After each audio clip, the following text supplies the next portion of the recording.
эмгэнэлтэй аимшигтад өгдчихсэн холбогдож гарч ирнэ. Хэрэгцээ шаардлага байгаа юу гэвэл би байгаа гэж боддог. Эрх мэдлийг зүгээр бид нарт хэлнэ, илүү өргөсгөн тэрийг илүү хүчтэй болгоно гэж ярих нь илүү зөв. Би юу хийхээ өөрөө мэдчихэе тий. Юусе хүн болгол тэгдэж штэ гэж хүмүүс бодож байгаа. Гэхдээ эмэгтэйчүүд хэдэн мянган жилийн туршид, хэдэн зуун жилийн туршид хүссэн газар руугаа зорчих хэрэггүй байсан. Тэр айгүй олон зүйлээр нотлогдсон тий. Тэгээд хизээч юмны тэргүүн гэдгийг эмэгтэй хүн гэж төсөөлдөггүй. Бичсэн болон бичигдээгүй бүх дүрмүүд л өөрчлөгдөх ёстой гэсэн үг л дээ.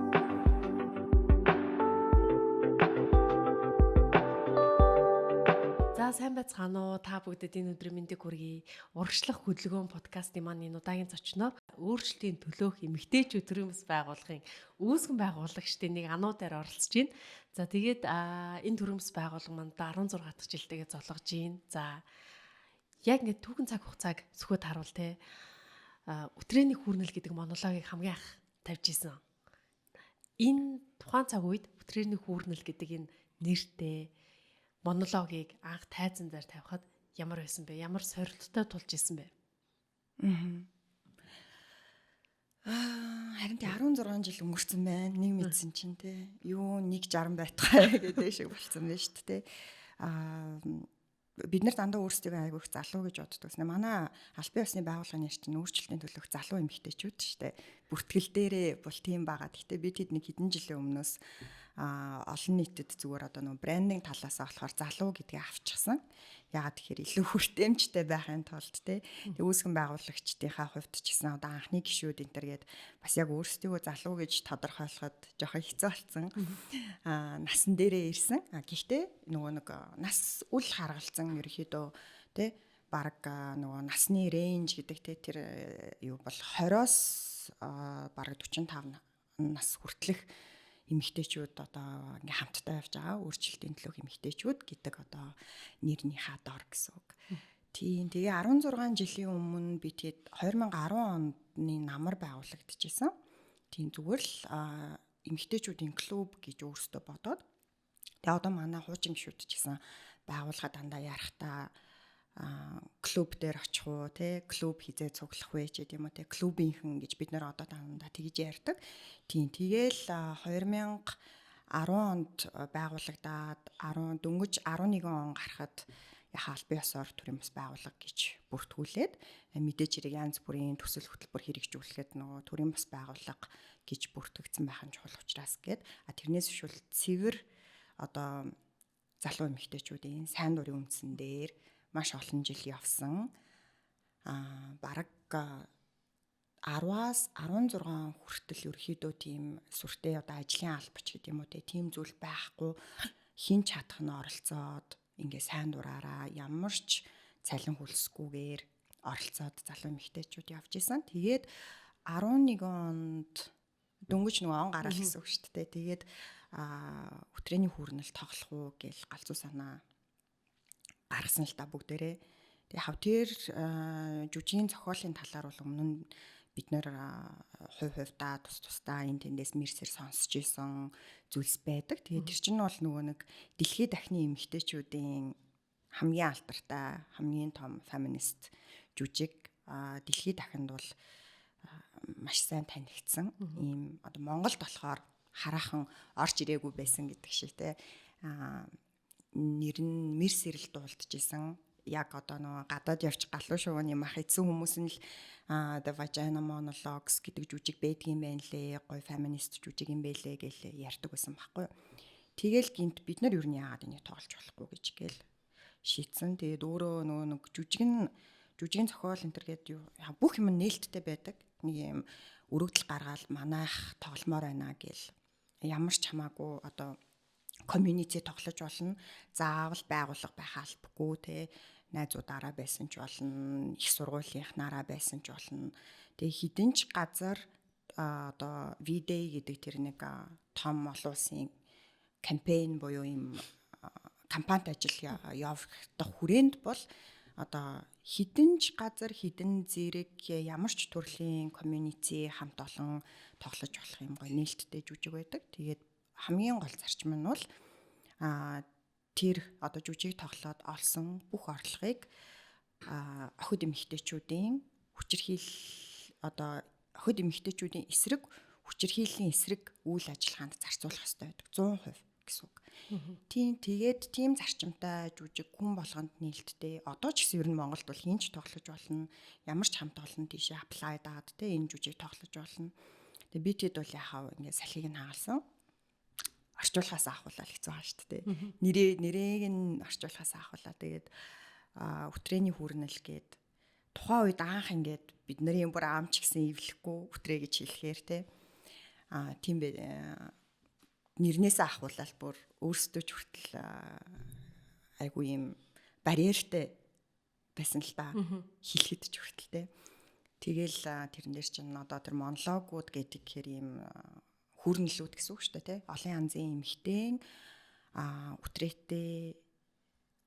үтрээтэй холбоотой гэх юм уу те ерөөхдөө нөгөө эмхтэй хүнийг хамгийн гол илэрхийлж байгаа одоо эргэтэн байгаа шүү дээ те нөхөн өрч хүн бөгөөд эмхтэй хүн байлгаж байгаа болгож байгаа тэр эргэтнээр дамжуулаад өгөөтэй те бас хөнгөн өгөөтэй гөр ерөөхдөө хэрвээ бид нарын үтрээ ярьдаг байсан бол юу ярих байсан бол гэж хэлдэг байхгүй. Тэгээд тэр олон эмэгтэйчүүдийн үтрээтэй холбоотой түүхүүд тэгэхдээ тэр дунд бол та бүхэн бүгдээрээ л мэдчихэж байгаа үтрээтэй холбоотой түүхүүд гэдэг ингэнгүүт аз жаргалтай сайхан те одоо хүүхэд төрүүлэхээс ахуулаад юм шинэ амьдрал энтер гэл юм эпик түүхүүд ч гэсэн байгаа. Гэхдээ нөгөө талд нь харамсалтай нь маш гонигтай, эмгэнэлтэй, аимшигтай түүхүүд ч гэсэн холбогдож гарч ирнэ те. Эмэгтэйчүүд эсрэг хүчирхийллийн асуудлууд хөндөгдөнө. Тэгэхээр ингээд юм хөнгөн өгөөтэй бас юм драматай, трагедитэй айгу гой монолог. Тэгээ бид нар анх тоглоснороо маш их бахархдаг. Хүмүүс дандаа та нар дахиж тоглох уу гэж асуудаг. Гэхдээ бид нар бол одоо тэрийг дахиж тоглохгүй гэж яхаа зөвөр өөр өөрсдийнхөө байгууллагын хувьд бол тэгж боддог. Яагаад тэгэхээр маш их нуруу авсан ажил гэдэг чинь маш их ажил ордог. Тэгээ дээр нь ч нөгөө аматер театр ахгүй юу?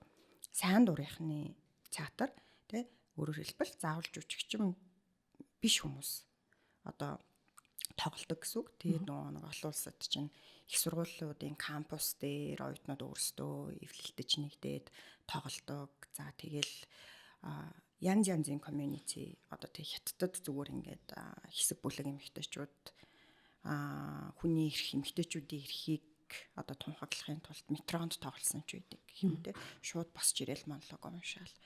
Европын парламентын эмэгтэй гишүүд ч хүртэл тоглосон байдаг гэл те. Яг тэр нэг хаана тоглож байгааг сонсож бас их сонирхолтой санагдаж байна. Нөгөө талаасаа гэвэл энэ монологийг яагаад та хэд ингэж эхэлж тавьсан юм бэ те? Яагаад юу н тавийг гэж ингэж сэдэж бодсон бэ?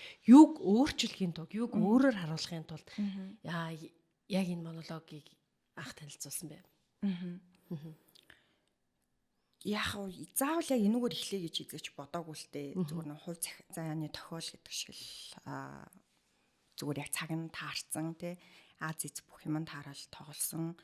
Тэгээд нэрнээсээ ахуулаад бэрхшээлтэйгээ хэлжсэн зарлахад ч хүртэл хүмүүс чинь хүү па тэ юу юм уу вэ тэргээл эротик жүжиг юм уу тэргээл олон нийтийн дунд бол маш их яриа гаргаж исэн. Тэгээд тухайн үед бас бидний талаар өдөр тутмын нэг сонин дээр бас Монголын нэлээд одоо нэртэй нийтлэлч хүн Монголын залуу эмэгтэйчүүд тэ хаалга цөм хөшөглөж орж ирлээ гээд тэ өтрээний хүрнэл гэдэг жүжиг тавиад энэ гэл нийтлэл хүртэл бид нарын тухай гарч исэн.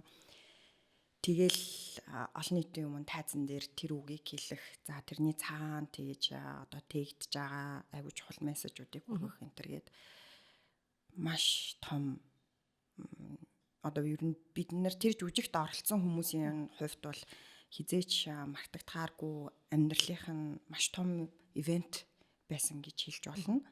Үүгээр дамжаад та хэлэх гээдсэн одоо нөгөө бидний өнөөдрийн подкастын маань нэг зүйл маань нэмэгтэйчүүд эрхийн төлөө хөдөлгөөнийг таниулах тийм. Тэгвэл энэ төрөмс байгууллагын нэг үйл ажиллагаа эмэгтэйчүүдийн хөдөлгөөнтэй яаж холбогдож орж ирээд байгаа юм?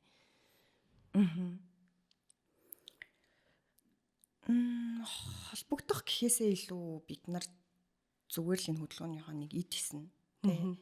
Одоо тийм ямар нэгэн сэжим холбоо байгаа гэдгийг бүр тайлбарлах илүү зах гэж бодож байна. Зүгээр хөдөлгөөнийхөө нэг хэсэг нь тий бид нар хийн ингээд тэгвэл бид нар Монголын феминист хөдөлгөөний нэг эд хийсэн л гэж өөрсдөө хэлж болно.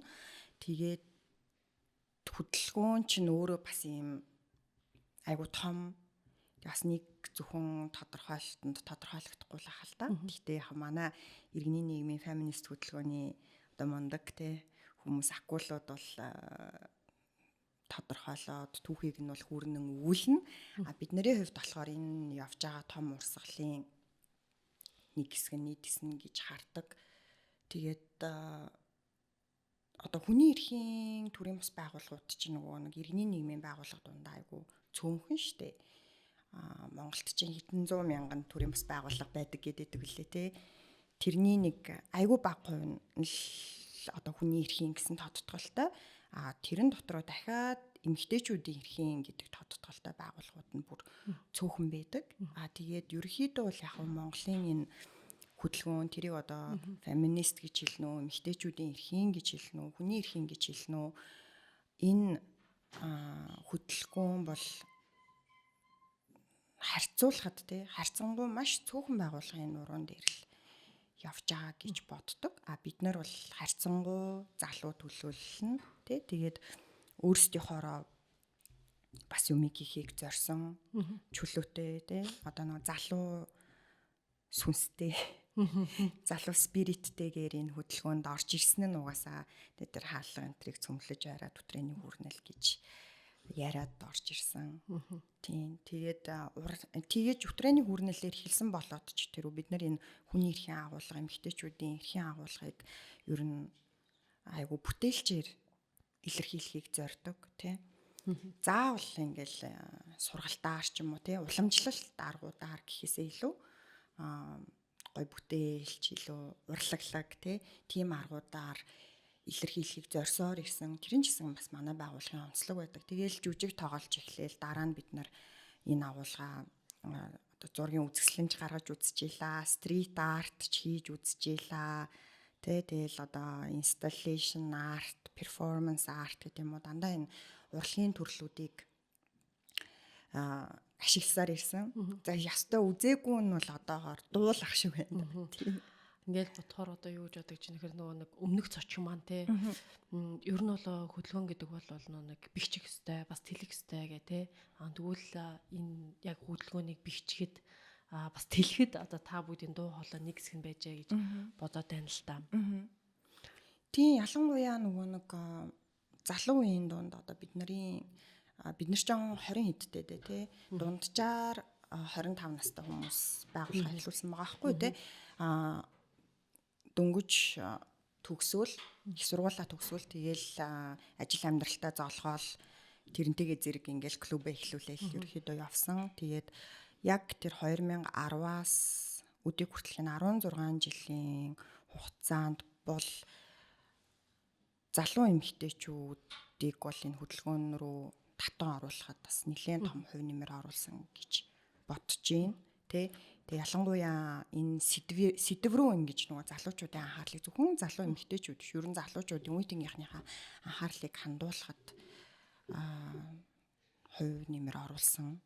Тэр бол одоо бидний нөгөө нэг түүхээр бичигдсэн одоо 16 жилийн нотлогдно л доо тийм тэгээд бас яагаад зөвхөн нөгөө нэг эмэгтэйчүүд гэхгүй залуучууд гэж байгаа гэхээр угаасаа л тэр нөгөө бид нарын ашигладаг аргууд юм уу тэр бүхэн ч бүгдээрээ л үе тэнгийнхандаа залуучуудад илүү хүртээмжтэй, ойлгомжтой, сонирхолтой анхаарлыг татах үйцэл байлгахын төлөө энэ агуулга бид нар тэгж дандаа хүргэсээр ирсэн.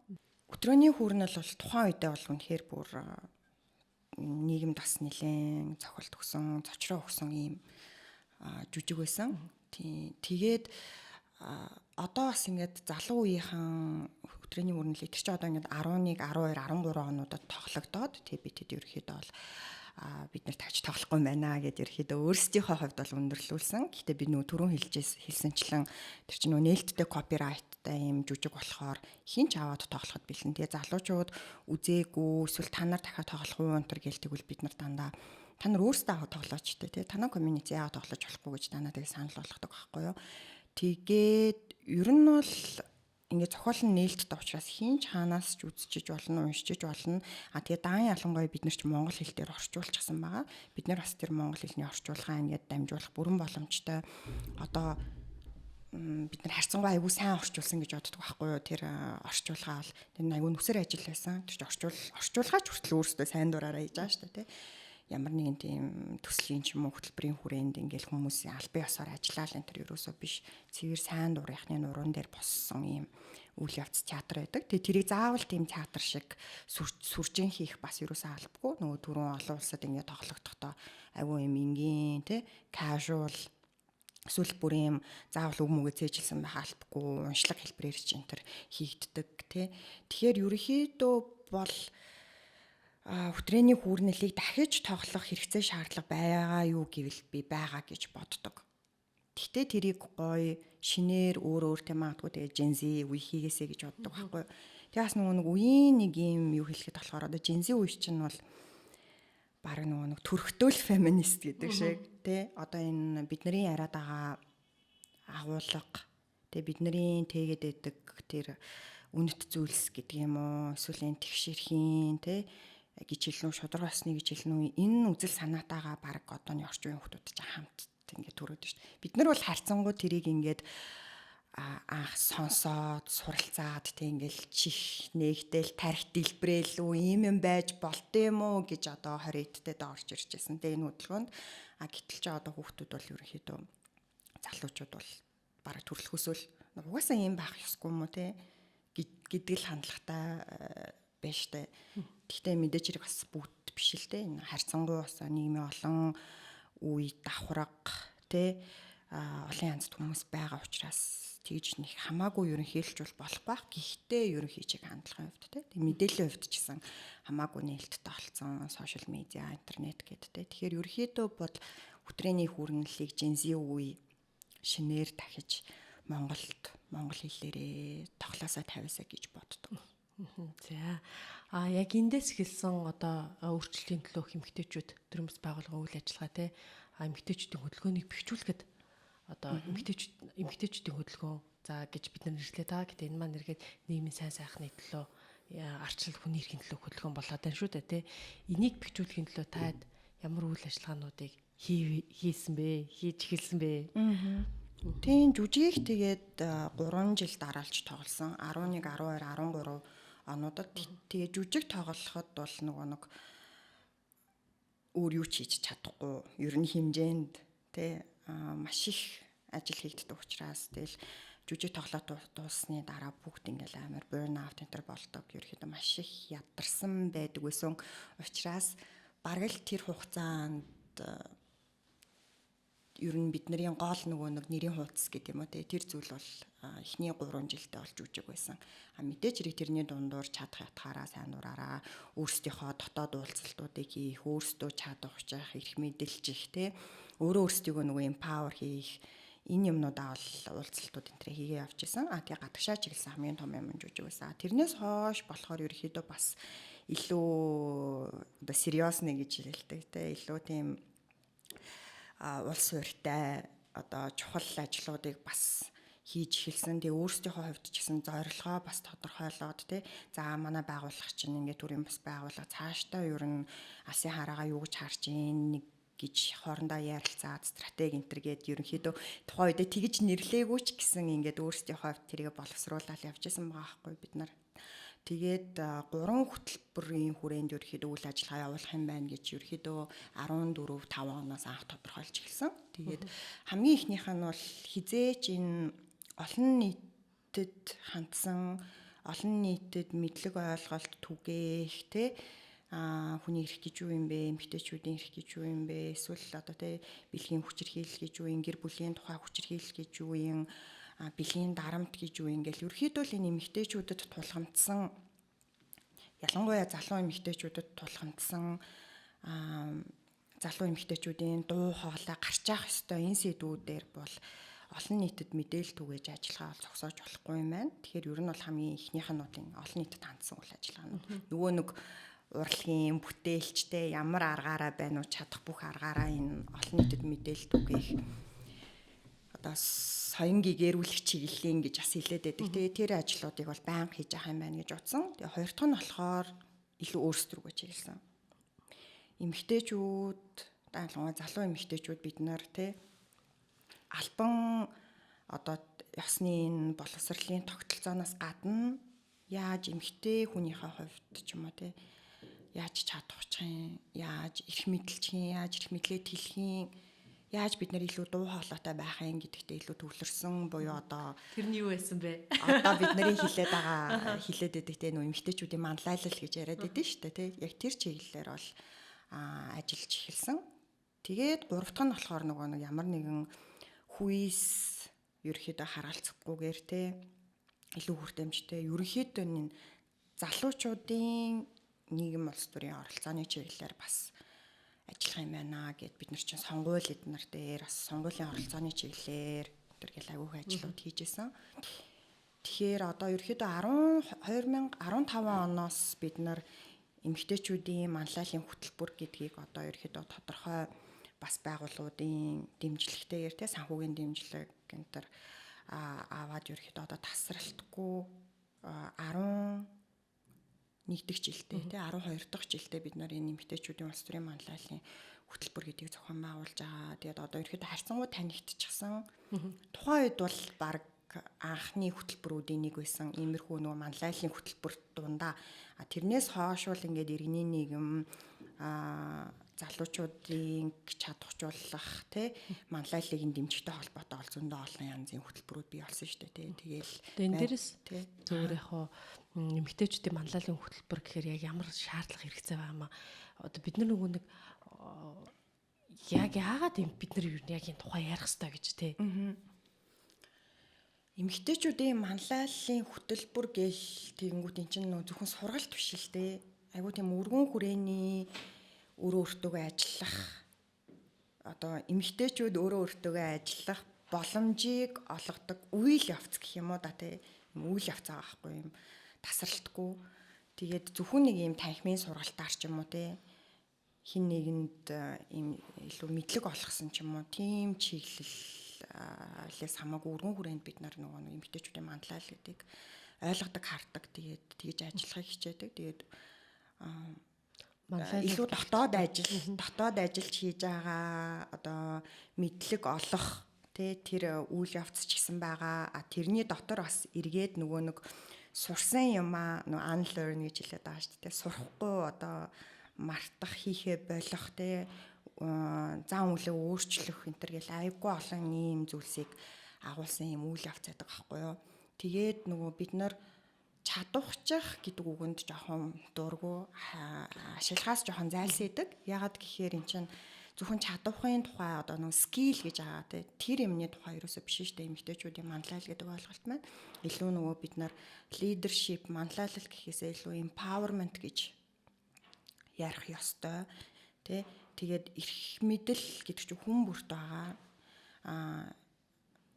Эрх мэдлийг зүгээр бид нар тэлнэ илүү өргөсгөн тэрийг илүү хүчтэй болгоно гэж ярих нь илүү зөв тэрнээс шүүл одоо бүх эмэгтэйчүүдэд залуу эмэгтэйчүүдэд охтод эрх мэдэл бол байгаа. Тэрнийх нь нөгөө хүрээн ямар байна вэ тэр нь хэр их хумигдмал байна вэ эсвэл хэр их юм өргөн тэлсэн байна вэ бусдад нөлөөлөх чадвар нь хэр байна вэ гэдэг л нөгөө асуулт тахгүй тэгээ бидний гол зорилго бол эмэгтэйчүүдийн тэр дотор нь байгаа эрх мэдлийг илүү тэлэх буюу өөрийнхөө орчинд эргэн тойрны хүмүүстэй нөлөөлөх дуу хоолойгоо сонсох тэр чадварыг нь илүү дэмжих зорилготой дотор байгаа эрх мэдэл гэхээр юу гэлэх вэ? Магадгүй бид нийгмийн эрх мэдэл дотор байгаа эрх мэдэл гэхээр бас ахаад нэг тийм өөр өнцөг шиг сонсогдоод байгаа байхгүй яг бид нар нийгэм тус төр эрх мэдэлтэй байна гэдэг л шийдвэр гаргахад илүү оролцох юм байна гэж бид нар ойлгочих жоо. Гэтэ ингээд бидний дотор байгаа тэр эмэгтэй хүмүүс дотор байгаа эрх мэдлийг гаргаж ирнэ гэхээр бид нар юуг яриад байна? Тийм. Тэр одоо айгүй чухал нөгөө англиар agency гэдэг байгаа. Agency building гэж хэлдэг. Гэхдээ яг монголоор орчуулахаар одоо өөрөө өөрийгөө мэдэх гэж нэг үг гэдэг шүү дээ Монголд. Би өөрөө мэдчихье. Тэгээ бид нар одоо нэг юм ерөнхий одоо ярианы хэлэнд ч гэсэн гэдэг шүү дээ, тий. Одоо хин нэг ингэж чамд юу хийх чинь заагаад байвал би юу хийхээ өөрөө мэдчихье, тий. Эсвэл энэ одоо шийдвэрийг гаргах нь тий миний мэдлийн асуудал гэж бид нар нөгөө нэг хар ярианд хэлдэг шүү дээ, тий. Тэрийг л хэлээд байгаа юм. Өөрөө өөрийгөө мэдэх эрх гэх юм уу да, тий. Тэгэд тэрийг өөрөө өөрийгөө мэдэх гэдгийг л одоо эхэлж бид нар тэрнээс эхэлж иж бид нар эрхийнхаа талаар ярина. Гадагшаагаа чиглэсэн эрх мэдлийн талаар ярина. Шийдвэр гаргах үйл явцад оролцох тухай ярина. Тэрнээс бишүүл тэр дотоод эйженси буюу тэр өөрөө өөрийгөө мэдэх гэдэг юм хийгээгүй бэж иж бид нар нөгөө гадагшаагаа ерөөсөө нөлөөлж чадахгүй. Тэгээд жишээ нь одоо өөрөө өөрийгөө мэдэх гэдэг чинь юунаас эхлэх вэ гэхээр өөрөө өөрийнхөө биеийг мэдхээс эхэлнэ. Тэ?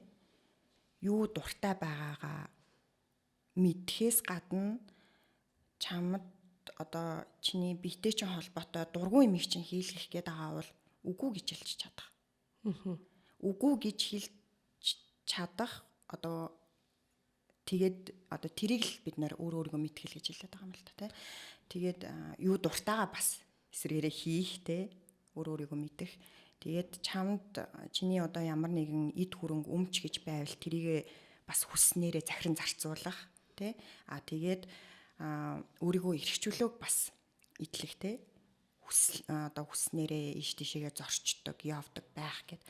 Айгүй ерөнхий ярангууд гэвээс хүн болгол тэгдэж штэ гэж хүмүүс бодож байгаа. Гэхдээ эмэгтэйчүүд хэдэн мянган жилийн туршид, хэдэн зуун жилийн туршид хүссэн газар руугаа зорчих хэрэггүй байсан тий. Хин нэгнээс заавал зөвшөөрөл авдаг, эсвэл бүр гэрээсээ гарч болдоггүй байсан. Өөрийн гэсэн өмч хөрөнгөгүй байсан, өв залхамжлах хэрэггүй байсан, өөрийн гэсэн мөнгө одоо өөрийн мэдлийн тий зарцуулах мөнгөгүй байсан. Тэгээс хайч хүртэл ингээл гэсэн чинь эмэгтэйчүүд нөгөө нэг анх кредит карт гэж гарахад эмэгтэйчүүд өөрийнхөө нэр дээр кредит карт авах хэрэггүйсэн гэл хүмүүс ингээ одоо орчин үеийн залууч бодлохоор юу ээ гэд бүр амар гайх бах. Гэтэ хин нэгэн өөр те даалгавар хурч юм уу эсвэл эцгийнхаа зөвшөөрлөөр тийм кредит карттай болж исэн гэл түүх байгаа шүү дээ те. Монголд үгүй дэлхийд анх кредит карт гэдэг юм нэвтрэхэд те. Тэгэл ер нь бол одоо ингээд одоо тэр чинь бүр ингээд одоо ийм амар гайхалтай экстрим жишээ болж байгаа байхгүй те. Тэгэхээр ерөнхийдөө тэгээд нөгөө нэг өөрийгөө мэдхтэй холбоотойгоор за тэр эд хөрөнгө яах байна те. Тэгээ дээр нь эмэгтэйчүүд бас хинтээ секс хийхгүйгээ мэддэг болсон ч одоо саяхны л юм шүү дээ. Энэ дэр одоо хинтээ суухгүйгээ мэддэг болсон ч гэсэн саяхны зүйл те. Тэгэхээр энийг л одоо бид нараа нөгөө нэг эмэгтэйчүүдийн эйженси өөрөө өөрийгөө мэдэх эрх, дотоод эрх мэдэл гэж нэрлээд байгаа. Хин нэгнээс зөвшөөрлөхгүйгээр шийдвэр гаргах тухай яриад байгаа юм болов уу гэж ойлгоод байна л да. Тийм. Энгийнээр бол нэг ийм судалгаа унсан санагдаж байна. Эмэгтэйчүүд улс төр нэр дэвшгийн тулд гэр бүлээс хамгийн түрүү зөвшөөрөл авдаг гэдэг. Гэтэл эсвэргээрээ эрэгтэй хүмүүс бол ингээл дангаараа шийдвэр гаргаждаг гинэ. Тэгэхээр энэ зүгээр хамгийн энгийн жишээ мөн үү? Тийм манайх ерөөхдөө эмэгтэйчүүдийн улс төрийн оролцооны чиглэлээр сүүлийн хэдэн жил маш их идэвхтэй ажиллаж байгаа. Тэгээд нөгөө нэг олон янзын ингээл судалгаанууд байдаг. Тэгээд дэлхийн нэг тийм одоо юу байдаг байхгүй дундаж байдаг байхгүй юу? Эмэгтэйчүүд улс төрт орохын тулд дунджаар 7 газраас зөвшөөрөл авдаг гинэ. Арай үгүй элгүү те.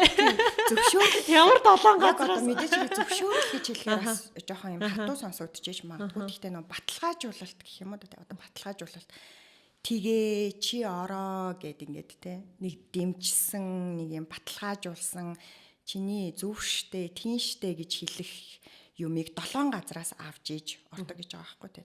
Хамгийн нэгдүгээрт мэдээч хэрэг хэрвээ нөхөртэй гэр бүлтэй байвал нөхрөөсөө хүүхдүүд нь том болцсон эмэгтэй байвал бүр хүүхдүүдээсээ ч хүртэл ээж нь одоо улс төрт орох уу яах уу гэж ярилцдаг байгаа байхгүй те. Тэгээд аав ээжээсээ хадам аав ээж бас мэдээч хэрэг орно те. Тэгээд ингээ явсаар тэгээ найз нөхдийн хүрээлэл. Тэгээ ажлын газрынхан. Гээд ингэж явсаар агаад ерөөхдөө дунджаар 7 газраас баталгаажуулалт авч ийж нэг юм за би тэр газруудаасаа тэгээ бүгднгээс нь эерэг хариу авах нь шүү дээ. Бүгднгээс нь эерэг хариу авсныхаа дараа улс төрт орох шийдвэрээ гаргадаг гэдэг ч байгаа байхгүй тий. Тэгэхэд бол нөхрөөд ч юм уу эрэгтэйчүүд бол хинээс ч асуухгүйгээр л улс төрт орж байгаа шүү дээ тий. Тэгээд орцсныхаа дараа харин орж ирээд би намд орцсон улс төрт орцсон. Одоо баг эргэжлэнэр твшин шүү гэд шууд нөгөө шийдвэрээ гаргацсныхаа дараа л мэддэх баг. Тэгээ энд одоо ингээд нэг юм бид нар ямарваа нэгэн энд хамгийн одоо мэдгэж байгаа ч юм уу судлагдсан зүйл нь магадгүй улс төрт шийдвэр гаргах тушаанд эмэгтэйчүүд ажиллахад ийм 7 газрын зөвшөөрлийг бид нар аваад байна, асуугаад байна тий. Эрэг зөвшөөрлийг бид нэг хайгаад яваад байна шүү дээ тий. Энэ магадгүй нэг мэдгэж байгаа кейс. Мэдгэдэггүйгээр зүр энгийн амьдралд шийдвэр гаргахад бас л нөхрөөсөө хадам ээж аваасаа эцэг эхээсээ тий насанд бүр өөр хүүхдтэй хүн бол өөр хүүхдээсээ им жижиг зүйл төр гэсэн бас асуугаад байна уу да. Тий, эмэгтэйчүүд алхам тутамдаа ер нь бол ийм зөвшөөрөл баталгаажуулалт гэдэг юмыг ерөөхдөө авч амьдрсаар ирсэн тий.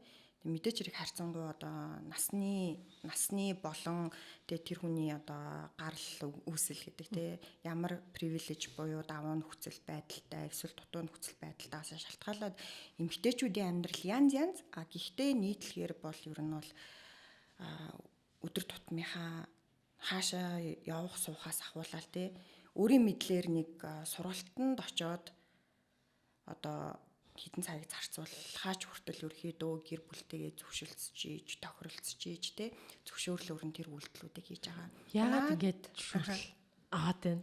Тэгээ наад зах нь одоо жишээ нь ингээ манай эмэгтэйчүүдийн манлайлалын хөтөлбөр гэхэд 10 хэд дэх жилдээ зохион байгуулагдаж байгааг түрүү хэлсэн шүү дээ. Тэгээд хагас сайн болгон 10-аас 15 цагийн хооронд нэг эмэгтэйчүүдэд 3-аас 4 цагийг өөртөө хагас сайн болгоны цагийг нэг 3 сарын хугацаанд гаргаач гэж хүсдэг байхгүй юу.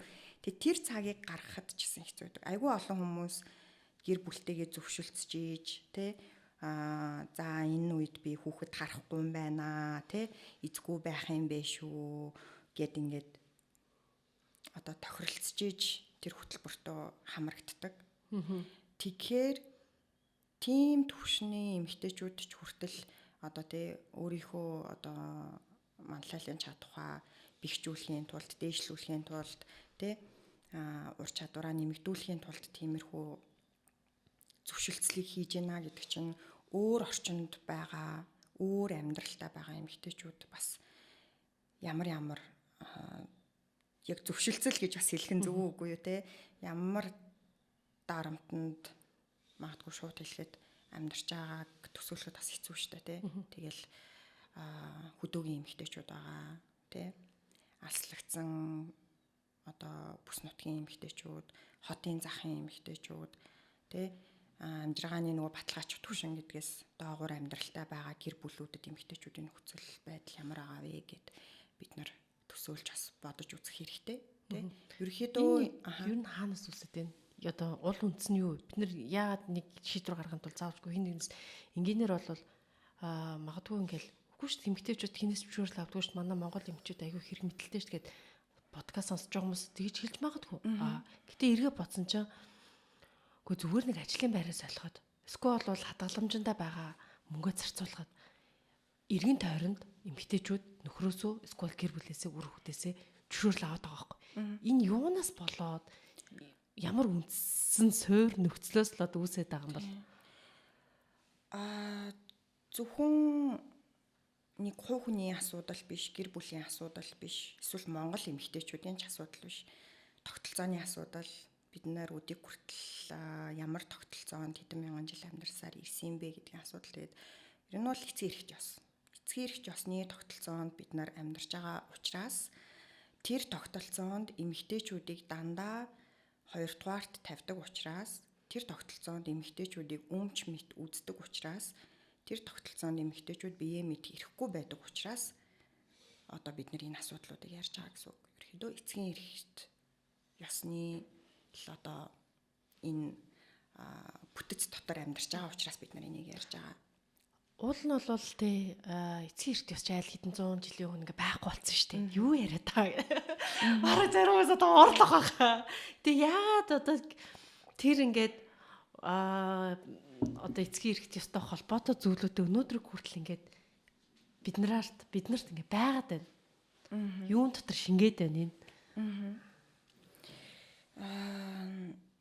Нөгөө нэг түүхийн номон дээр л гардаг шүү дээ. Ихийн эрт ёс байсан, эцгийн эрт ёсонд шилжсэн гэл нэг юм түүх одоо бүр нэг тийм балар эртний түүх шиг бид нар дандаа энэ үгийг нөгөө нэг хэрэглээд заншсан гэх юм уу те. Тэгтээ үгүй бид нар орчин үед эцгийн эрт ёсны тогтолцоонд амьдарч байгаа. Тэр айгүй олон зүйлээр нотлогдсон те. Угаасаа л наад захын гэр бүлийн харилцаанаас ахуулаад соёл нийгэм эдийн засаг улс төрийн тогтолцоонд яг тэр эцгийн эрх ёсны одоо хайрарки гэж ярьдаг те. Яг тэр шатлал захиргаадал энэ шатлан захирагдах ёс гэдэг юм донд бид нар ингэж байж байгаа харахад те. Дандаа номер 1-т бол өрхийн тэргүүн гэж хэмбэ? Эсвэл улсын тэргүүн гэж хэмбэ гэж асуувал хүмүүс автоматар тэрэнд эрхтэй хүн гэж бодож байгаа. Тэр төсөөлөл толгой тархинд орж ирж байгаа. Эсвэл тэгж хэлж байгаа нь өөрөө энэ тогтолцооны одоо хамгийн энгийн илрэл гэх юм да тий. Тэгээд хизээч юмны тэргүүн гэдгийг эмхтэй хүн гэж төсөөлдөггүй. Эсвэл манлайлагч, эсвэл баатар гэж хэдэм үү тий. Ийм хүмүүсийг хизээч эмхтэй хүн гэж төсөөлдөггүй байгаа байдал өөрөө одоо эцгийн эрх ёсны тогтолцоонд амьдарч байгааг нотолж байгаа. Тэгээд нөгөө энэ дэлхий чинь өөрөө эрхтэй дефолттой гэдэг байгаа шүү дээ. Бид нар нөгөө нэг утасны ч юм уу ингээд нөгөө юм үйлдвэрийн тохиргоо гэж хэлдэг шүү дээ. Дефолт буюу үйлдвэрийн тохиргоо. Тэгээд одоо энэ дэлхийн ертөнцийн үйлдвэрийн тохиргоо нь өөрөө эрхтэй л байгаа даа л та тий. Эрхтэй хүмүүст зориулсан гэсэн үг тий. Тэгээд тэр нь болохоор нүдэнд харагдах болон нөгөө гарт баригдах материалог болон материалог бус бүх ертөнц тэр чигтэй гэсэн үг. Тэгээд тэрэн дээр аюу олон гой сонирхолтой ном зохиолууд одоо бүдэ шинжлэх ухааны суурьтай үндэслэлтэй гой ном зохиолууд байдаг шүү дээ тий. Тэгэл одоо энэ дата мэдээлэл гэдэг чинь өөрөө бас цаанаа ямар учиртай юм. Тэгэл бидний энэ физикл буюу одоо энэ физик орчин тий яаж төлөвлөгдсөн байдیں۔ Хиний биед одоо тэг зориулагдаж хийгдсэн байдیں۔ Шинжлэх ухааны бүх нээлтүүдэд одоо эрэгтэй хүний бие ч юм уу те дефолтоор авч үзэж тэрэнд нь тохирсон ч хүртэл одоо эрэгтэй хүн дээр туршилт хийж гаргасан шинжлэх ухааны тодорхой нээлтүүд тухайлбал эм ч гэдэг юм уу те тэд нэр эмэгтэй хүний биед ямар нөлөөтэйг маш сүулт ингэж одоо судалсан сүрэг нөлөөтэй байсан биз дээ. Өөр одоо нөгөө нэг юу гэдэг вүлээ ямар эффект гэдэг вүлээ. Ими сүрэг нөлөө, гач нөлөө гэдэг дээ шүү дээ тий. Тэрийг одоо жишээ нь эмэгтэйчүүдэд гач нөлөөтэй байсныг нь айгу сүулт тогтоож авах жишээтэй. Гэх мэтчлэн ерөнхийдөө нөгөө нэг ертөнцийн төв гэдэг шүү дээ. Ертөнцийн төв нь эрэгтэй хүн байгаад байгаа байхгүй юу? Тэгэхдээ энэ бол нөгөө нэг хүний тухай ерөөсөө асуудал биш шүү дээ. Хувь хүмүүсийн талаарх эсвэл бүлэгийн талаарх асуудал гэхээсээ илүү тогтолцоо гэж хэлж байгаа. За урагшлах хөдөлгөөн подкаст үргэлжлэж байна. За тэгээ өөрчлөлтийн төлөөх эмэгтэйчүүд төрийн бас байгууллагын үүсгэн байгуулагчдын нэг Ану Дарман оролцож байна. Тэгээ Ану ер нь хоёулаа сая болохоор эмэгтэйчүүд дотооддоо эрх мэдэлтэй байх хэрэгтэй. Ер нь дотор хүн маань өөрөө шийдвэр альва зүйл шийдвэр гаргах хэрэгтэй гэдэг энэ үнцгийг ярьлаа л да тий. Тэг ингээ явахаар энэ нөгөө нэг бид нар шийдвэр гаргаж байна гэж яриад явахаар эмэгтэйчүүдийн оролцооны тухай асуудал бас хөндөгдөж гарч ирээд байна. Нийгэмдэх. Энэ дээр юу хэлмээр байна? Тэгээ нийгэмдэх эмэгтэйчүүдийн оролцоо гэхээр хамгийн бас хүмүүс илүү мэддэг те тэгээд арай халуун сэдв бол яалтчгүй эмэгтэйчүүдийн улс төрийн оролцоо л тоо. Тэгээ шууд утгаараа улс төрийн оролцоо гэдэг чинь зүгээр л өөрийнхөө амьдралтай хамааралтай гарч байгаа шийдвэрт оролцох гэсэн үг те. Эрэгтэй байна уу, эмэгтэй байна уу, залуу байна уу, хөшүүн байна уу хамаагүй те. Ер нь улс төрийн оролцоо иргэн бүр улс төрийн оролцоотой байдаг тий. Тэгээ тэр нь мэдээж хэрэг ямар төвшөнд байх нь бол тэр улс орны өөрийнх нь бас хөгжлийн нөхцөл байдлаас бас хамаарна тий. Тэгээд улс орны бас хөгжлийн магадгүй тойл тусгалан ч байж магадгүй иргэдэн хэр улс төрийн оролцоотой вэ гэдг нь тий. Тэгэхээр эмэгтэйчүүдийн улс төрийн оролцоо гэдээ ярихаар бас өөр ингэсэн онцлогтой. Бусад одоо залуучуудын улс төрийн оролцоо ч юм уу эсвэл ерөнхийдөө иргэний улс төрийн оролцоо гэдгээсээ ялгаатай. Яагаад гэхээр эмэгтэйчүүд түүхэн туршдаа эмэгтэй учраас улс төрийн шийдвэр гаргалтаас дандаа одоо хасагдаж тий дорд үзэгдэж оролцох ёсгүй мэтэр тий байрандаа тавигдсаар л ирсэн тий. Тэгээд эмэгтэйчүүдийн ярих ёстой сэдв байх ёстой газар бол ямар ч байсан улс төр бишээ. Тэгээ Монголд ч гэсэн тэр үг нь байгаа шүү дээ. Эмэгтэйчүүд чинь тулах тойрсон юм ярьдаг. Төрийн юм бол ярихгүй гэдэг одоо тий тэгж одоо эмэгтэйчүүдийн оролцоог уламжлалтаар одоо хязгаарласаар ирсэн. За тэгээд за яхав тэр соёл уламжлал нь тийм байдгийн байж уул нь бол Монгол улсын үндсэн хуулийн дээр хэрэгтэй эмэгтэй хүмүүс сонгохдох хэрэгтэй. Тэгш хэрэгтэй улс төр нийгмийн эдийн засгийн амьдралд оролцсноо гэд уул нь бол цаасан дээр бичээд тунхагласан тий. Гэхдээ бид нар түрүүн ярьсанчлан энэ патриархи буюу эцгийн эрх жос гэдэг чинь зөвхөн хууль дүрмээр тий засагддаг зүйл ерөөсөө биш тий. Энэ үнэхээр өөрчлөлт гэдэг юм трансформашн гэж хэлээд байгаа бид нар энэ хувьсган өөрчлөлт гэдэг энэ суураараа энэ системийн өөрчлөлт гэдэг юм хийхдгийн тулд ч юм уу одоо юм тхийн тулд энэ нөгөө нэг бичсэн болон бичигдээгүй бүх дүрмүүд л өөрчлөгдөх ёстой гэсэн үг л дээ тий. Тэгэхээр хүмүүсийн зан үйл, хандлага тэгээд тэр соёл уламжлал гэж хэлэгдээд байгаа бичигдээгүй бид нарын одоо заншил гэж хэлээд байгаа тий. Тэр зүйлс гэл бүгдээрээ л өөрчлөгдөж ийж одоо энэ чихнээсээ бид нар тэр хүн бүр эрхээ эдлэж чаддаг тий тэр нийгмийг бүтээн гэд явж байгаа шүү дээ тий. Тэгэхээр эмэгтэйчүүдийн хувьд болохоор ерөөхдөө зүгээр эмэгтэй учраас улс төрт оролцож чадахгүй байгаа учраас эмэгтэйчүүдийн улс төрийн оролцоо гэж хэлээд байгаа. Тэгтээ юу байх нь зүгээр л иргэнийхээ хувьд хүнийхээ хувьд эрхээ эдлэх гэж байгаа шүү дээ. Тэгтээ эмэгтэй учраас ийм саад барьерууд байгаад байна. Тийм учраас ийм тодорхой тусдаа стратегиуд байх ёстой, тусдаа механизмууд гарч ирэх ёстой гэж яриад байгаа тэр том одоо тэр хүрээг бид нар эмэгтэйчүүдийн улс төрийн оролцоо, эмэгтэйчүүдийн улс төрийн оролцооны төлөөх хөдөлгөөн гэж нэрлэдэг байгаа. 2 жилийн өмнө санжийн одоо юм гендрийн квотыг 40% хүргэхтэй эмэгтэйчүүдийн улс төрийн оролцоог дээшлүүлэхийн тулд гэтээ энэ маань эргээд эмэгтэйчүүдийн улс төрийн оролцоо гэж байгаа боловч энэ чинь гендрийн квот тахгүй юу? Эрэгтэй эмэгтэй хүмүүс айл алных нь улс төрийн оролцоог ижил тэнцүү байлгахын тулд нэм квотын квот 40% хүргэх одоо сонгуулийн тухай хууль дээр өөрчлөлт орсон тий. Гэт өнөөдрийн асуудал юу нь ямар төвшөнд явж байна? Юу нь яг энэ квотын талаар гэж тэгвэл одоо түрүүн хэлсэнчлэн тий тэр нэг эмэгтэйчүүдийн улс төрийн оролцоог нэмэгдүүлэх нэг л арга нь квот. Тэгээ бүр тэгж ярил хамгийн наад захын нөгөө бээр минимум гэдэг нь шүү дээ тий. Тэр арга гэхгүй юу? Хамгийн наад захын энгийн арга гэсэн. Энийг нэг хийснээрээ одоо юу гэдэг чинь тий дэлхийд байхгүй юм хийчихсэн. Эсвэл бүр нэг эмэгтэйчүүдэд нэг бүр амар том одоо тий боломж олгоол юу гэдэг лээ одоо монголчуудтай нэг авааж оцаасан юм эмэгтэйчүүдийн төлөө хийчихсэн гэсэн үг биш. Тэ зүгээр наад захын одоо механизм баггүй юу. Тэгээд энэ механизмгүйгээр ерөөхдөө цаашаа явхад айгүй хэцүү.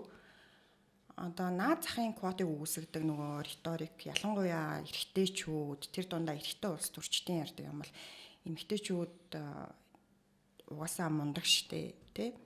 Эсвэл мундаг юм бол тий тэгшэрхтэй гэж заасан юм бол зүгээр л өөрсдөө гоё өрсөлдөөл ур чадвараараа гараад ирэчтэй тий квот гэдэг юмар яах гээд байгаа. Энд чи өөрөө бас эсэргээрээ нуу тэгшэрхийн үзэл санааны эсрэг юм биш үү гэж хэлээд байдаг тий. Гэтэл нөгөө түрүүн бид нар хэлсэнчлэн хуулийн дээр бичигдээгүй маш олон төрлийн саад бэрхшээлүүд да ялангуяа иргэд сонгогчдын толгой дотор нь суучихсан байгаа. Эмэгтэй хүнийг улс төрч гэж харахгүй байгаа, манлайлагч гэж харахгүй байгаа.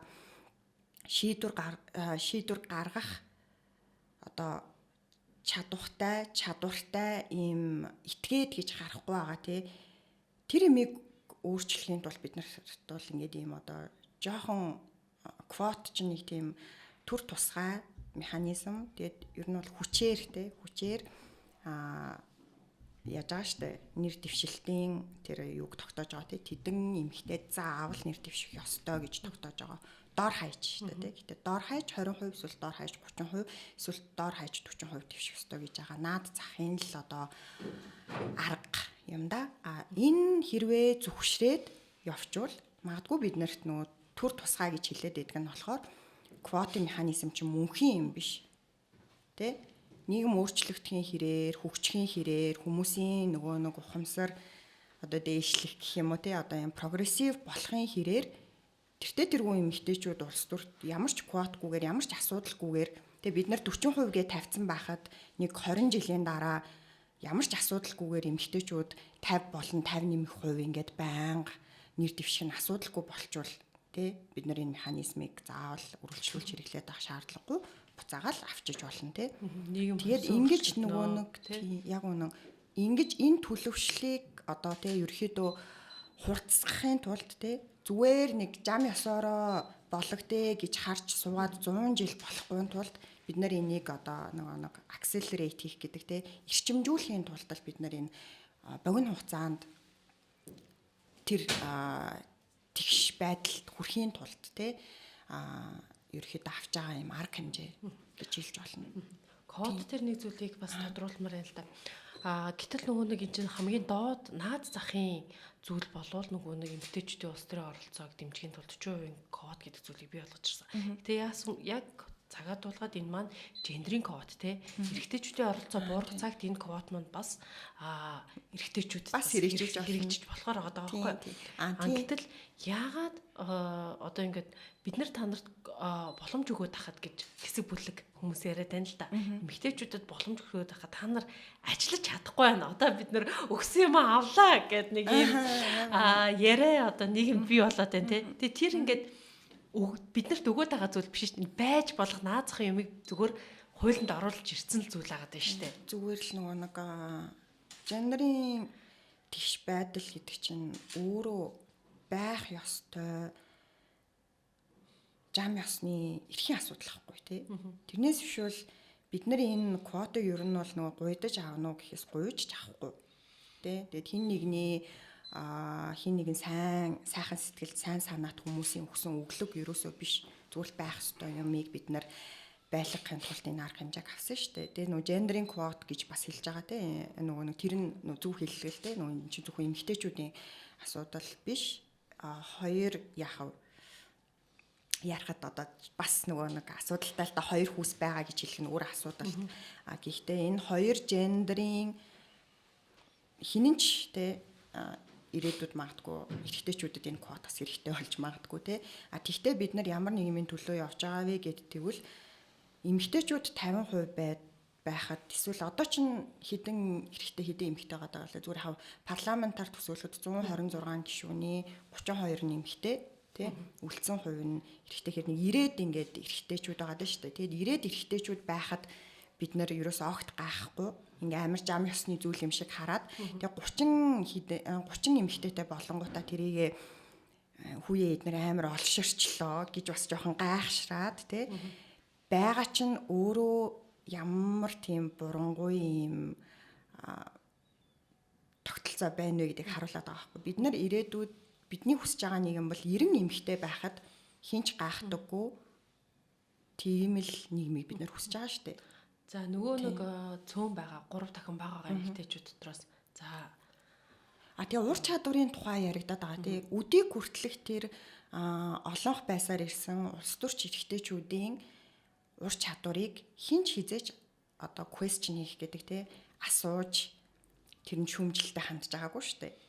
Эрэгтэй болохоороо ийм байна ч гэдэм үү, ямар ч тийм яриа байж байгаагүй. Эрэгтэй болохоор ур чадвар нь хүрэлцэхгүй байна. Эсвэл ингээд илүү одоо мундаг улс төрч болцгооч гэдэм үү, юм шаардлага хязгаарч тавигдаж байгаагүй. Зүгээр л сайнтаа муутагаа нийлээл зүгээр байсаар л ирсэн тий хизээч тэгэж нөгөө нэг ерөнхийлж тий эрэгтэйчүүд муу байна ч гэдэм үү тий ур чадвар нь хүрэлцэхгүй байна ч гэдэм үү хизээч тийм яриа гарч байгаагүй шүү дээ тий. Тэгэхээр одоо ингэж гарч байгаа нь өөрөө зүгээр л айгу инээдтэй тий эмэгтэйчүүд улс төрт оролцоход улс төрийн шийдвэр гаргахад ур чадвар нь хүрэлцэхгүй байна. Муу байна тий квота буцаана гэдэг чинь өөрөө одоо юу гэмтэй нийтмийн имэнэлж үжиг гэдэг шиг л байгаа байхгүй тий. Тий чадваргүй нэг улс төрж байлаа гэх тэрийг тухайн чадваргүй байгаа хүнээр нийт массыг төлөөлүүлнэ гэдэг нь болвол бас тийм ийм үг байдэн шүү дээ. Нөгөө нэг одоо эмэгтэйчүүдийн талаарх стереотип гэж хэлдэг. Хөвшмөл ойлголтын чинь хамгийн наад захын одоо үндэслэл бол тэр ахгүй юу. Хэрвээ бид нэр эрэгтэйчүүдийн талаар ярихдаа ерөөхдөө илүү хувь хүмүүсийн талаар ярьдаг. Даалгавар улс төрчдийн талаар ярихдаа тэр эрэгтэй улс төрч энэ эрэгтэй улс төрч буруу юм ярьлаа, зөв юм ярьлаа, ичвэртэй юм хийлээ, эсвэл мундаг юм хийлээ. Эмэгтэйчүүдийн талаар ярихдаа эмэгтэй улс төрчийн талаар ярихдаа хизээч тэр нэг хувь хүнийхэн талаар гэхээсээ илүү ингээл эмэгтэйчүүд бүтэхгүй. Ингээл угаасаа эднэр энэ юмнаас улс төрөө гэдэг юмнаас эмэгтэйчүүд ийм учраас хол байх ёстой гэд нөгөө нэг ерөнхийлөхтэй generalize гэдэгтэй эмэгтэйчүүдийг бүгднийг нэгээр нь төлөөлүүлж дандаа ярьдаг. Тэгээд алдаа нь ер нь бол дандаа эмэгтэйчүүд нэг эмэгтэй алдаа бол бүх эмэгтэйчүүдийн алдаа болдог. Гэхдээ нэг эмэгтэй оноо бол хизээж бүх эмэгтэйчүүдийн оноо бас болдгоо шүү дээ тий. Тийж үнэлэгддэггүй шүү дээ. Айгуу шудраг бас. Дараагийн 5-10 жилиг нийгэм ямар байгаас гэж хүсэж байна. Тэгш нийгмийг эрэгтэйгч нийгэм гэж бид нэр яриад байгаа. Ардчлалыг бэхжүүлэх гэж яриад байгаа. Энийг бий болгоход хөдөлгөөний үүрэг оролцоо дараагийн 5-10 жил байгаа болов нийгэм ямар байгаас гэж хүсэж байна. Би болохоор бусад хүмүүс юу гэж тодорхойлохыг мэдгүй. Гэхдээ бас яг энэн дээр цэвэр хувь хүнийхээ хувьд те энэ нөгөө хөдөлгөөний оролцогчийн хувьд хариулмаар байна. Тэрнээс ямар нэгэн хамт олныг бас төлөвлөхгүй, хөдөлгөөнийг бас төлөвлөхгүй. Гэхдээ манай хөдөлгөөн бол эмэгтэйчүүдийн хөдөлгөөн би айгу залуу хөдөлгөөн гэж боддог. Мэдээч хэрэг ингээл түүх ярангууд өнгөрсөн зууны эхнээс ахуулаад ярин тийм Монголын эмэгтэйчүүд 1924 он ингээл эхлэнэлтэй эмэгтэйчүүдийн Монголын эмэгтэйчүүдийн байгууллага ингэсэн тэгсэн гэл ер нь бол явна. Гэхдээ яг одоо энэ нөгөө жинхэнэ ийм нөгөө нэг хөдөлгөөнийх нь бүх оролцогчид буюу те энэ эрхийнхаа төлөө тэмцэж байгаа активист эмэгтэйчүүд жинхнээсээ нөгөө дотоод хүчтэй эрх мэдэлтэй гадагшаага эрх мэдлээ тэлсэн өөрийгөө мэддэг нөгөө хамт олон бас өөрсдийгөө мэддэг эмэгтэйчүүдийн байгууллага жинхнээсээ өөрийгөө мэддэг өөрийн гэсэн эрх мэдэлтэй тийм утга учиртай одоо эйженситэй болсон нь бол бас айгу саяхны түүх гэж би бодож байгаа тий. Гэхдээ мэдээж хэрэг тэр 20 оноос хойш явсан Монгол эмэгтэйчүүдийн замналыг бол маш хүндлүү штэ тий. Нөгөө ямар ч хөдөлгөөн ямар ч нөгөө өмнөх үеийнхаа нуран дээр мөрөн дээр нь гიშгэж босч ирдэг гэдэг шиг тэр эмэгтэйчүүд байгаагүй бол одоо Монголын эмэгтэйчүүдийн эрхийн нөхцөл байдал одоо нөгөө нэг бид нарын магтаад байгаа тийм Монгол эмэгтэйчүүд чинь мундаг штэ, хүчтэй штэ, чадaltaй штэ, амар эрх мэдэлтэй штэ, ёстой атмаа штэ гэж хэлээд байгаа тийм ийм нөхцөл байдалд бол хүрэхгүй л байсан тийм. Тэгэхээр тэр түүхийг бид нэр хүндлээд гэхдээ яг энэ феминист гэж хэлнэ үү тийм энэ орчин үеийн эмэгтэйчүүдийн хөдөлгөөн яг тэр бүтэн цэвэр өөрсдийн гэсэн эйженситэй нэмэгтэйчүүдийн хөдөлгөөн бол бас айгу залуухан гэж боддог учраас ойрын 5-10 жил гэдэг бол маш тийм бага хугацаа богино хугацаа надад санагдчихээн. Тэрнээс цаашаага бүр ингээд улам том болох ёстой, улам тэлэх ёстой, улам хөгжих ёстой гэж боддог. Тэгээд ерөөхдөө бол тэр ирээдүй айгу гэрэл хийгээд харагдаж байгаа. Ерөөхдөө Монголын хүний эрхийн хөдөлгөөн, тэр дундаа эмэгтэйчүүдийн эрхийн хөдөлгөөнд бол маш том ирээдүй байгаа гэж боддог. Тэгээд бүсдээ ч хүртэл одоо нөлөөлөх, манлайлах тий Монгол эмэгтэйчүүдийн амьдрал түүхэн ингээд ийм жишг болох үс яг тэр замдаа орцсон явж байгаа. Тэгээ сая ч гэсэн тий ингээд нөгөө Наад захын улс төрийн оролцооны квот ч өөрөө энэ Аздаа бас ингээд айгүй жишг болж байгаа байхгүй. Тэгээ бид нар энийг улмал нөгөө нэг ахиулан барьж те барьцаа ахиулж барьж л цаашаа явна гэхээс бол сулрах ерөөсөө огт болоогүй байгаа. Харин илүү хүчтэй тэмцэх хэрэгтэй. Харин ч манай Монгол эмэгтэйчүүд энэ эмэгтэйчүүдийн хөдөлгөөн гэж хэлээд байгаа юу чинь айгүй юм юу штэ. Тим аймаар догшин ч гэдэм юм уу те ийм хүч ингээд ийм агрессив ч юм уу тийм ерөөсөө биш штэ. Харин ч бүр ингээд айгүй ийм зөөлөн те ивсэн байдлаар бид нар чинь ажилдсан шүү дээ. Ер нь бол тийм ерөөсөө агрессив хөдөлгөөн биш. Харин ч ийм хөдөлгөөнтэй байгаад нөгөө нэг эсрэг талд яриад байгаа хүмүүс ер нь бол баярлах хэрэгтэй. Ийм амар ийм асуудлыг ив зүгээр шийдэхийг хичээж, ивж харьцаж те дандаа ингэж бусдад эрх мэдлийг олгож те бусдыг сонсож уян хатан ханцаар ирсэн гэж би боддог байхгүй. Харин ч энэ дээр жигнэсээ жоохон ребел гэж хэлдэг те. Жоохон галтаа цогтой тэмцэлтэй босдог те чигсдэг. Тийм байх тусмаа би бол баг сайн гэж бодоод байгаа байхгүй. Бид нар бол ер нь бол айгүй олон жил миний мэдих энэ одоо залуу эмэгтэйчүүдтэйгээ хамтдаа хүл нийлүүлж аваад ирсэн энэ 16 жилийн хугацаанд бол би бол өөрөө айгүй зөөлхөн байсан л гэж боддоо шүү дээ. Тийм. Яг тодорхой хэлээж дараагийн 5-10 жилдээ бид нэр улс төрийн квотыг илүү барьж аваад яг ингээд алдахгүй тэг хичээж судлахгүй тэг 40% квотын дээр зогсох хэрэгтэй шүү дээ. Өнөөдөр одоо тэр 40% квотыг одоо болиё гэдэг яриа хүртэл яриад гараад эхэлжлээ шүү дээ. Баг цаг тэг ганц 2 хон. Тийм нөгөө нэг юу л ах 40% квотыг болиё гэж ингэж нэг тодорхой тохиолдол дээр ингэж гаргаж ирж байгаа зүгээр тэр шалтгаал байгаа байхгүй тий. Тэрнээс бишэл цавын цаанаа бол одоо тэр 28 онд 40% квотыг хэрэгжүүлнэ гэж 30%-ийг хэрэгжүүлэх гэж бөө юм болсон шүү дээ. Намын доторх одоо тэр зөрчил, хурцтмал байдал, муухай хэлэхэд зодон гэдэг юм чинь бүр дээд цэгтээ тулсан нэр дэвших эмэгтэйчүүд нэг талаасаа нэг эмэгтэйчүүд олдохгүй байх ч гэдэм үү те янз янзын яриа гараал те ерөөхдөө л ингээд одоо эрх мэдэлд байгаа хүмүүс тэр ерөөсөө тэр нэг хувь хүмүүсийн асуудал гэж түрүүн биш гэж хэлсэн шүү дээ те одоо эрх мэдэлд байгаа хүмүүс энэ хуулийн дагуу ерөөхдөө ингээд эрх мэдлээ тавьж өгөх л шаардлагатай болчиход байгаа учраас тэр эрх мэдлийг тавьж өгөхгүй тулд эсвэл арай ингээд баг үгэхийн тулд эсвэл арай удаан тэрэн дээрээ тисхийн тулд юу хийж болох вэ гэдэг бүх хийж чадах юм аа хийх л байх л та гэж бодож байна. Одоо эрх мэдэлд байгаа хүмүүс гэдэг нь одоо бас мэдээж дийлэх нь эрхтэй улс төрчид шүү дээ тий. Тэгэхээр ерөнхийдөө энэ нөгөө эмэгтэйчүүдийн улс төрийн эмэгтэй улс төрчидтэй гарч байгаа энэ нийгэмд хилцүүлэг өрнүүлж байгаа зөрчилтэй тий сүрэг гэх юм уу тий энэ юмыг бол тэр хүмүүс дуртаяа ингээл галын өрдөөл явна гэсэн үг тий өрдөөл явна. Тэгтэн бол энэ хөдөлгөөний зүгээс болохоор айгуу тийм уул суурьтай хандах ёстой гэж бодож байна. Тийм мэдээч хэрэг нөө квотынхаа манаан дээр зогсох ёстой. 2028 онд 40% квот гэдэг ч юм ер нь бол нэлээд тийм бас бидний хувьд бол айгүй бага юм шиг мөртлөөсөө яг энэ тогтолцоон дотор одоо энэ тэр тэмцэлтэйгээ одоо хэрвээ харьцуулж яарвал бас ерөөхдөө нэлээд би амбицтай квот гэж бодож байгаа байхгүй юу те. Ер нь бол ягаад тэр нөгөө тал нь тавьж өгөхгүй тийм тавьж явуулахад амаргүй гэсэн үг те. Тэгэхээр ер нь бол нэлээд одоо юутай л ахах та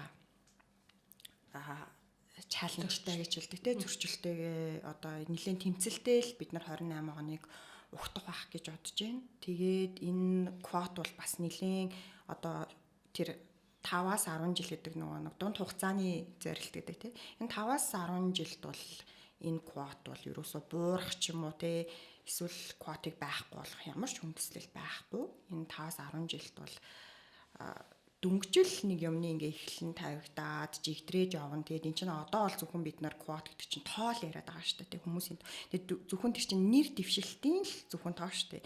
Тэрнээс биш бид нар бүр юм хатуу одоо арга хэмжээнүүд байдаг. Бүр нөө суудал хадгалах квот гэж байгаа шүү дээ. Бүр нөө парламент дах тодорхой суудлыг эмэгтэйчүүдэд ч тийм биш чинь нэр дэвшилтийн квот. Тэгээд яхав тэр нөгөө нэг юугаад пропорцоороо ингээд олон эмэгтэйчүүд нэр дэвшингүүт яалтчгүй арай эмэгтэйчүүдийн тоо ингээд ахиад өсөөд орж ирж байгаа тий. Ийм одоо ахиц дэвшлүүд бол гарсан байгаа. Тэгэхээр ер нь бол бид нэр тоогоо эхлээд зөвшрүүлж агаад одоо энэ 5-10 жилд чинь зөвхөн тэр тоон зөвшрөх юм болох бах нэг эмэгтэй улс төрчид тэдэн хувьтай нэг 30-40 эмэгтэйчүүд парламентод сууж байгаа нь өөрөө хэвийн үзэгдэл болж хуурна гэсэн үг. Хэвийнээр хүлээж авдаг болно. Normalized болоод нэг ингээд эмэгтэйчүүд ингээд улс төрт эрэгтэйчүүдтэй маань ачтаач үзэлцээд тий буруу шийдвэр гаргах эмэгтэйчүүд ч байдаг, эмэгтэйчүүд ч гэсэн одоо тий хил ам хэрүүл тэмцэл юмны бүх юмны дунд нь ороод байна болоод яваад тий сайн муу улс төрч гэгдээд явах нь өөрөө хэвийн үзэгдэл юм байна гэдэг бол энэ нэг 5-10 жилд болох байх зөвшрөх бах тий. Тэгээ тэрний дараа болохоор бид нар юу ярих ёстой вэ гэхээр энэ олон эмэгтэйчүүдийн хөдөлгөөнд хувь нэмрээ оруулсан үеийн активистууд, хүний эрхийн төлөө, эмэгтэйчүүд эрхийн төлөө тэмцэгч активист эмэгтэйчүүдийн өмнөөс одоо тавигдах ёстой нэг зүйл бол яалтчгүй одоо тэр улс төрт гарч байгаа. Нөгөө бидний тэмцэж бий болгосон квотоор гарсан эмэгтэйчүүд минь та нар одоо нэг жоохон чанартай анхаарал өгөөч гэдэг юм бол нэлээд дараачийн шатны асуудал. Тэр бол магадгүй дараачийн тавч бүр айгу багтах бах. Тэгээ 10 нэмэх жилийн зорилт байх болов өөрөөр хэлбэл улс төрч эмэгтэйчүүд хизээ бидний үнэт зүйлсийг тээдэг болох юм бэ? Тэр хүмүүс хизээ гендерийн тэгшэрхийн төлөө ярьдаг, дуурдаг тий болох юм бэ? Үл тоодог биш тий тэр үнэт зүйлийг чихнээсээ тээсэн одоо феминист улс төрчид болох юм бэ гэдэг яриа бас ингээд эхлээд явж ийн гэж би харж байгаа. Тэгээд улам одоо ийм өрнөөн цаашаа яригдах бах гэж бодож байна. Тэгээд бас айгүй чухал сэдв гэж харж байгаа. Гэхдээ одоо бол бид нар нөө чамлахаар чангатга гэдэг шиг одоо тоо энэ хүрсэн тоо олсон амжилт бол маш чухал. Одоо бид нар тэр цаашаага энэ хүмүүс нь ямар хүмүүс гарч ирсэн юм бэ гэж ярих ерөөсө болоогүй. Хэрвээ энд нь ороогдоод хэрвээ бид нар эмэгтэй улс төрчдийн чанарын талаар яриад ингээд эхлвэл да ялангуяа эмэгтэйчүүд эсвэл иргэний нийгмийн зүгээс те ингээд тэр хүмүүст шүмжлэлтэй хандаад эхэлвэл ерөөдөө л нөгөө нэг өөрөөсдөө алуур гэдэг шиг те мохоо гэлчлээ өөрөөсдөө л одоо саботаж хийх гэдэг те өөрөөсдөө саботаж буюу өөрөөсдийнхөө эсрэг юм хийж байгаа л гэж тооцогдно гэж боддог. Бидний яриа маань эмэгтэйчүүдийн улс төрийн асуудал, улс төрийн оролцооны тухай ингээ өрнөө явж байна те. Яг энэ үед болохоор жишээлбэл шийдвэр гаргах чинь ажиллаж байгаа эмэгтэйчүүдийг одоо ямар нэгэн байдлаар нийгмийн зүгээс доромжлох те. Эмэгтэй гэдэг утгаар нь гутаах, нэр төрөлт нь халдах нэм зүйлсүүд их гарч ирээд байна л да. Энэ дээр юу нь юу гэж бодож байна? Нөгөө дэвшиг хүртлээ зөндөө саад бэрхшээлийг хүлэн зөвшөөрөгдөх гэж зөндөө саад бэрхшээлийг тулж байгаа шүү дээ. Улс төрч болох гээд. За тэгээд finally тэ эцэц нэг юм сонгогдоод гарч ирлээ гэд үлгэр амар сайхандаа жаргадаггүй байгаа тэ. Бүр илүү хүнд сорилтууд жинхнээсээ улс төрч болсны дараа сонгогдсны дараа эмэгтэйчүүдэд тулгардаг. Дэлхийд бол ингээд өөр ингэсэн нэр томьёотой асуудал яригддаг тий. Улс төрч эмэгтэйчүүдийн эсрэг хүчирхийлэл гэдэг юм тусдаа нэр томьёо. Тэр хүнийг одоо ингэ эмэгтэйчүүдийн эсрэг хүчирхийлэл гэдэг тэгэхээр чинь эмэгтэй байгаа учраас одоо хүчирхийлэл дарамтанд өртөж байгаа нөхцөл байдлыг судалж ярьж тэнтэй тэмцэж байгаа шүү дээ тий. Тэнгүүт одоо дахиад нэг юм юу нэмэгдээд байна шүү дээ тий. Нөхцөл шинж нэмэгдээд байна тий. Эмэгтэй мөртлөөсөө улс төрч байхаар бас яах нь хүчирхийллийнх нь хэлбэрүүд нь ч гэсэн арай өөр болоод тэгээд ингээд ийм шин сорилтууд гарч ирдэг байх нь л да. Тэгээ наад захынх нь эмэгтэй учраас одоо элтэй янзаар гутаанд оромжилж болдог. Ямар эрэгтэй улс төрчийг явдалтай, банзал, яахан гэж хэлдэм бэ? Тэгэж хэлжсэн юм би ерөөсөө хизээж сонсож байгаагүй, би л амьдралдаа сонсож байгаагүй. Тэгэхэд эмэгтэйчүүдийг дураараа таалагдахгүй болонгууд, таалагдахгүй юмыг нь ярангууд, таалагдахгүй үйлдэл хийнгүүд эмэгтэй улс төрчдийг бол зүгээр л аагаас яг хүртэл дуудаж байгаа штэ, дураараа. Тэ? Тэгээ одоо нөө сошиал медиа ингээд ийм амар итэвхтэй хэрэгжилж байгаа нийгэмд бол одоо нөгөө нэг нэрээ анон гэдэг те нэрээ нууцлсан. За бид нар нөгөө трол энтер гэж хэлээд байгаа. Тэгэл тэднэрийн одоо тэр комент момент бол үнэхээр бүр аимшигтай те гинтерийн төвшөнд те одоо угаасаа тэрийн дэлхийд дахинд тийм нөгөө юунууд яваад эхэлж байгаа шүү дээ те жишгүүд гараад эхэлсэн те Макрон хатагта Макрон ч яасан шүү дээ өөрийг нь ингэж гутаанд оромжлоод байна те нэр төрт нь халтаад байна гэд хэрэг үсгээд ингээд одоо ихэд бас нэлээд амжилттай явж байгаа гэж ойлгоод байгаа. Бүр ингээд гимтэргийн төвшөнд тэр сошиал одоо тэр эмэгтэйчүүдийг ялангуяа улс төрч эмэгтэйчүүдийг сошиал медиад бүли хийх тэ нэр төрийг нь гутаанд оромжлох гэдэг бол өөрөө ийм одоо хууль зүйн шинжилгээ ухааны үүднээс бүр одоо тэ эрүүгийн шинжилгээ ухааны үүднээс авч үзэх хэрэгтэй асуудал болцсон байгаа байхгүй тэ тэгээд зүгээр тэрнээс наагуурах одоо доромжлол тэ шүүмжлэл гэх юм уу да тэ одоо тэр нэг болсон болоогүй юмнууд бол зөндөө байна л да. Эмэгтэй улс төрчийг ямар эрэгтэй улс төрчийг одоо юу гэдгийг цамцаа эндүүдээгүй байна. Тэ эсвэл гүзээтэй байна ч гэдэг юм уу тэ. Тийш өмжилт юм бэ тийм биз дээ. Эсвэл нүур нь муухай байна, батхтай байна, үрчлээтэй байна, буурал байна. Тэгэхэд эмэгтэйчүүдийг бид нар өнөөдөр зүгээр улс төрч байгаагийнхын төлөө, болсныхын төлөө бол нөгөө нэг мухаар хэлэхэд өөрсдөө нөгөө орондоо авч орох гэж байгаа юм шиг өөрсдөө суух гэж байгаа юм шиг л тэр хүнийг авч хэлцэж байна шүү дээ. Өмсөн зүүсэн нүүрнийх нь үрчлээ, хэдэн үрчлээтэй байна, хэрэг буурал хүстэй байна, ботокс хийлгсэн, хийлгсэн байвал хийлгэлээг нь, хийлгээгүй байвал үрчичээд хийлгээчээ гэж доромжлно те. Тэгээд өмсөн зүүснийх нь одоо тэр чанар, өнгө зүс үрчижсэн юм өмссөн байна. Эсвэл муухай зохиогүй юм өмссөн байна. Томтцсон юм өмссөн байна ч гэдэм үү те.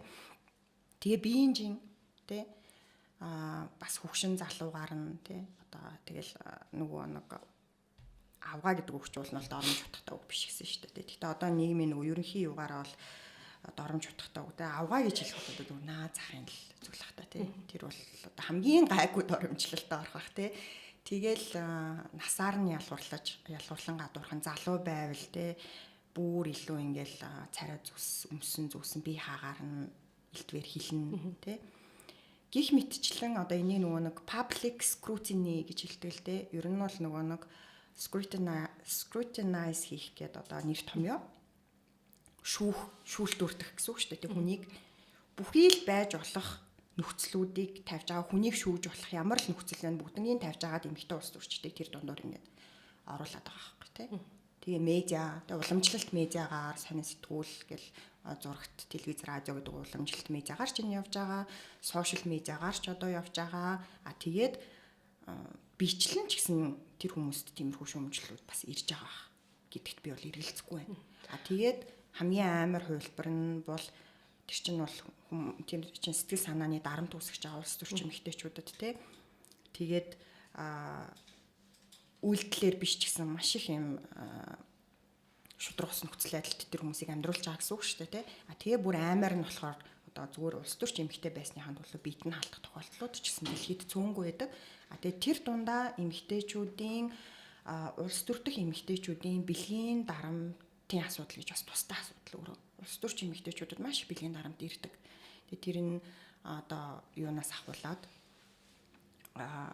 бие махбодын болон бие махбодын биш төрлийн бэлгийн дарамтууд тэгээ дан ялангуяа одоо улс төрт орох гад хүлэн зөвшөөрөгдөх гээд ингээл явах. Эрэгтэйчүүд давмгаалсан нөгөө нэг салбар шүү дээ тий улс төр гэдэг чинь.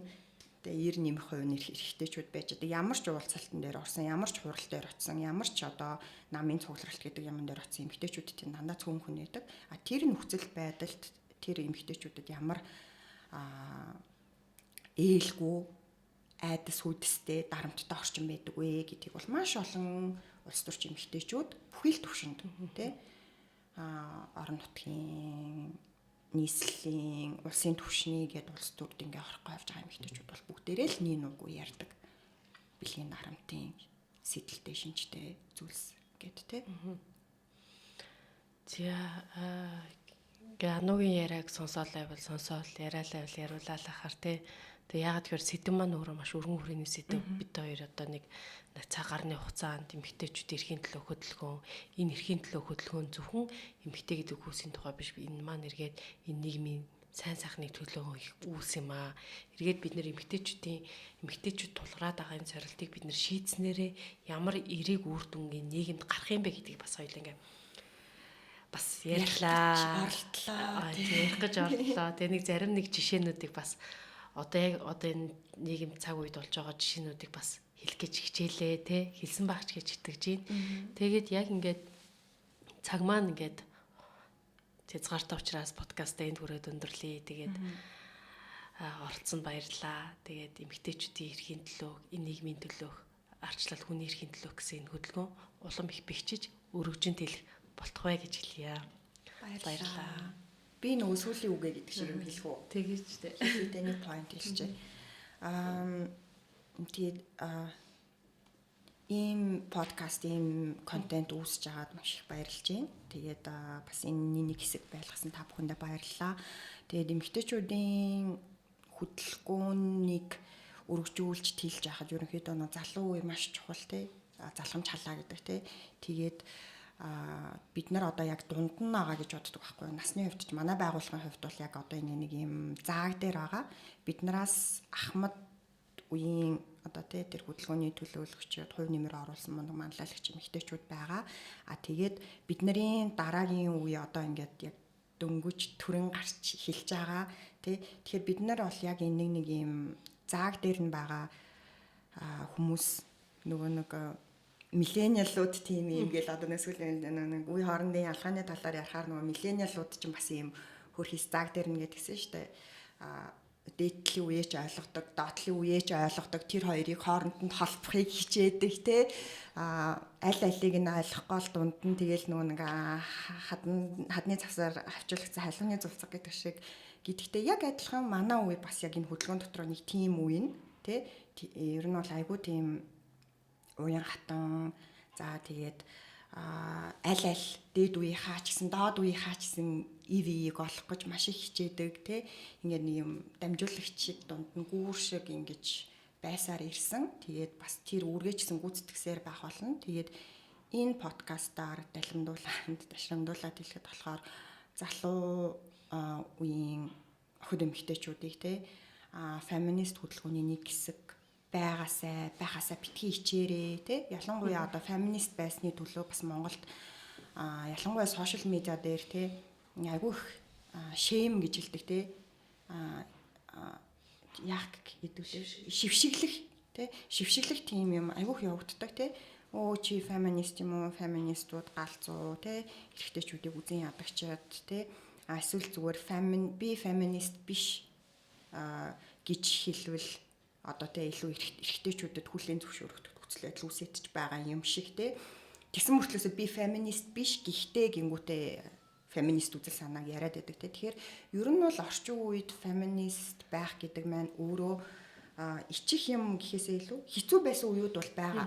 Тэгэж ариул тийм байсныхаа төлөө шийтгэгдчихсэн, ялгуулан гадуурхажсэн нөхцөл байдлууд дэлхийн түүхэнд байгаа шүү дээ те. Одоо яг ялангуяа Монголын нөхцөл байдал дээр би бол охтуудыг залуу эмэгтэйчүүдийг бол феминист байснараа бахархах ёстой цаг үе ирсэн гэж боддог. Тэрнээс харин ч би феминист биш гэж байгаа эмэгтэйчүүд эсэргээрээ жоохон асуудалтай. Яагаад чи феминист биш те гэж л би асуумаар байдаг байхгүй те. Гэтэ одоо айгүй мундаг болсон байлээ. Сошиал медиагаар юу нэгээд харахад нөгөө нэг эхэлж ургасан юунаас сүүлд ургасан юу гэдэг үлээ те. Тэрэн шиг ерөөхдөө бол нөгөө төрөлхөөсөө феминист ингээд ийм бүл бүтэн үе үүсчихсэн те. Тэгээд ингээд аюу гой хилцүүлэхүүд одоо ялангуяа нөө залуучууд өөрсдөө одоо ашиглаж байгаа тэр сувг дээрээ одоо Facebook ч жоохон хөшөрсөн гэдэг байгаа шүү дээ тий. Тэгмэл ингээл Instagram дээр ч юм уу эсвэл Threads дээр ч юм уу ингээд бүр амар мундаг тийм шинэ үе гараад ирсэн мэлээ. Феминист үзэл санаатай тий. Тэгээд одоо байгаа нийгмийнхаа асуудлуудад маш ухаалаг конструктив шүүмжлэлтэй ханддаг. Тэгээд бас дээр нь оролцъё гэж хичээж боддог гэж найдаж байна. Зөвхөн нөгөө нэг юуны цаадах кибордны цаадах бааtruуд бас тэд нар бааtruуд гэдэг шиг кибордны цаадах феминистүүд биш байгаасай тий. Яг жинхнээсээ биеэрээ ингээд бид нартай нэгдээсээ уулзаад гудамжинд гарч ирээсээ биеэрээ активист болоод тэмцээд яваасай л гэж хүсэж байна да. За баярлаа. Тэгээд яг л түрүүний хэлдэгчлээ. За ингээл яриалаа харин тий.